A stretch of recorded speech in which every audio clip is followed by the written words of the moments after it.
का सिंबल कई जगह सिंबल दूसरे लोगों को दे दिया, कई पर्चे खारिज कर दिए। घबरा नहीं रहे, क्योंकि ये जानते हैं कि ये आसानी से रास्ता नहीं देंगे। क्या कभी अमीर आसानी से अपनी जेब से कुछ निकालता है क्या? तो इसलिए कह रहा हूं, आपसे आखिरी बार पूछना चाहता हूं, हो सकता है आपके बीच ना आ पाऊं, और ये भी नहीं पता अगर एक विधायक सभा करता कितनी फोर्स लगी होती, आप यहां बताओ।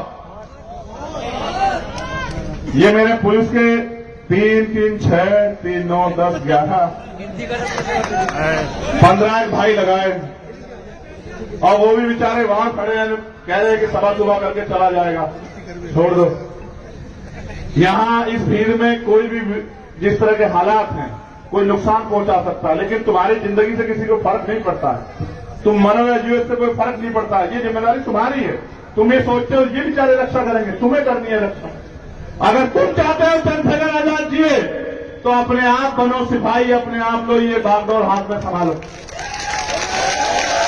मैं उनकी गलती नहीं निकालता, क्योंकि वो तो बेचारे सरकार के साथ चलेंगे, मगर मैं उनको भी कहना चाहता हूं, मेरे साथियों, तुम भी हमारे बीच के रुक जाओ।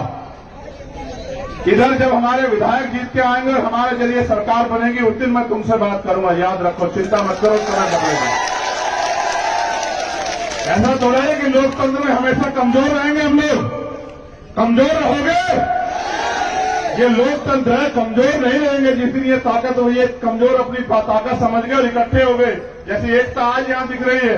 अगर इन्होंने गांव में बना ली और ये किसी के बहकावे में नहीं आए, किसी के पैसों में लालच में नहीं पड़े, और इन्होंने स्वाभिमान सम्मान की लड़ाई लड़ी, तो मैं इसी बार दिखाऊंगा कि जो अधिकारी कर्मचारी आपको आंख दिखाते हैं, वो आपके घरों पे आकर सलूट मारेंगे। तुम लोगों को मेरी बात को याद रखना। जिन अधिकारी कर्मचारियों के दफ्तरों में तुम लोग घंटे खड़े रहते हो, वो तुम्हारे दरबारों में घंटे खड़े रहेंगे कि सर बताइए क्या काम है। अभी क्या लोकतंत्र की शक्ति नहीं समझते हैं? हम समझते हैं, हम सब समझते हैं, मगर हम ये भी समझते हैं इस अपमान को सह के हम लोग घबराते नहीं, इस अपमान को सह के हम लोग ताकत बनाते हैं। और क्योंकि अभी हमें बाबा साहब अम्बेडकर के स्टैच्यू में माल्यार्पण करने जाना है, मैं आपसे भी कहूंगा, और मैं पहले आपसे कहूंगा, अनुशासन में चलना। तुम्हारे बीच में कोई नहीं आएगा तुम्हारी मदद करने, तुम्हें खुद बनना है सिपाही। अगर मुझसे प्यार करते हो तो अनुशासन में चलना। मैं इनसे नहीं कहूंगा कुछ भी, और मैं उम्मीद करूंगा मैं इनसे ये बेचारे कुछ करें। इनको तो कह के भेजा गया क्या करना है, और मैं आपसे भी आग्रह करूंगा बहुत अनुशासन में चलना। और जब रैली खत्म हो जाए, माल्यार्पण हो जाए, तो अनुशासन में जाना। आखिरी बात, अपने नौजवान भाइयों से मोटरसाइकिल लहरा के मत चलाया करो, आराम से चलाया करो, तुम्हारी जिंदगी कीमती है। चलो, तो लोकतंत्र जो है उसको समझना पड़ेगा। तो लोकतंत्र है क्या? लोकतंत्र किसी को हराने जिताने के लिए है ही नहीं। लोकतंत्र में वोट की शक्ति है, और इस वोट की शक्ति से हर कमजोर ताकतवर हो सकता है। लोकतंत्र के साथ ये नारा भी आया था कि जिनका वोट होगा उनका राज होगा।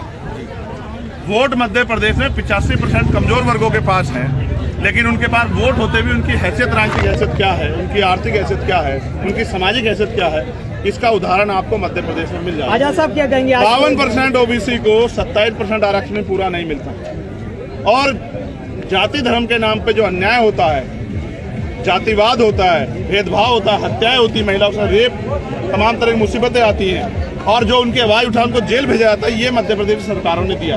चाहे 2 अप्रैल का आंदोलन हो या 25 सितंबर का हो, तमाम तरह की मुसीबत यहाँ कमजोर वर्ग के लोग सह रहे हैं। बहुत दिन हो गए लोगों को इंतजार करते और ठगे जाते हुए।